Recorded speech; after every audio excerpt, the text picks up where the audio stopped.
Hello, welcome to RevelatorAlf, another riding adventure here, single track ride on this big cumbersome adventure bike. I'm going to go through some single track trails here and see how far I get. RevelatorAlf. It's been raining a little bit, so some of the tracks are a little bit damp. I'm having to sit down here because these low branches all the time. But these are cool trails. And actually, I mean, for an adventure bike, yeah, they are cumbersome and everything.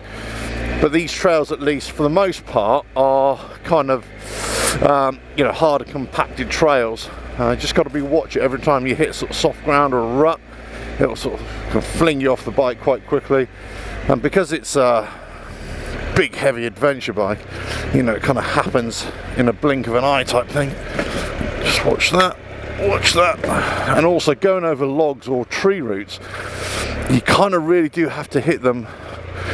Well, in any bike you have to hit them at kind of 90 degrees, you know what I mean? But it's actually a lot harder to, you know, get the bike over them if it's at an angle. So, and you know, you'll kind of be flung off quite easily. So again, it's always the weight with these things that you've got to manage, you know. And obviously in the wet, sort of slippery conditions, that's why they are a challenge, that's for sure. But as I say, you know, you watch a load of videos on YouTube, whatever, and they do sort of single track riding, enduro style riding. And I'm not saying that these can do it, but I'm not saying that they can't do it either. It really depends on what kind of trail it is, you know. And for the most part, a lot of these single track rides, these can definitely do it. When you start talking about going over rocks and stuff, or massive boulders, that's when it becomes a bit of an issue, you know, because of the weight.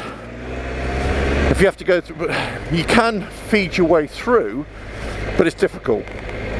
You can go through big ruts and everything, but it's difficult. I mean, everything, even as I keep on saying this, I suppose I'm like a stuck record, but everything on an adventure bike, when you start to get into technical ride or technical courses or trails, is just so much more hard work. But it can be done.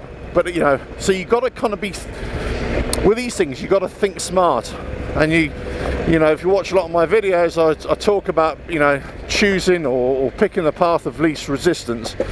Just pick a path that is, you know, easy to ride on. My front and rear tyre wanted to dance a little bit.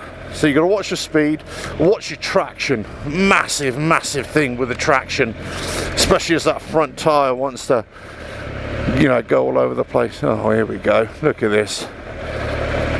I hate this when I see this fly tipping. Why do people do it? Why?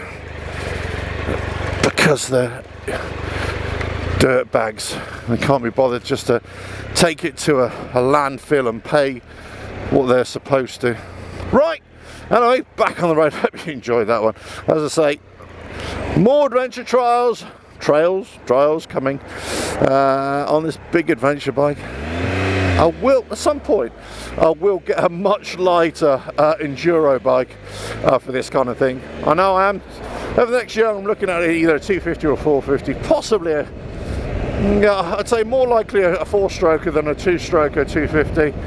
But anyway, catch you on the next video. Whenever it is, check out the website, RevelatorAlf.com. Subscribe, all that kind of good stuff.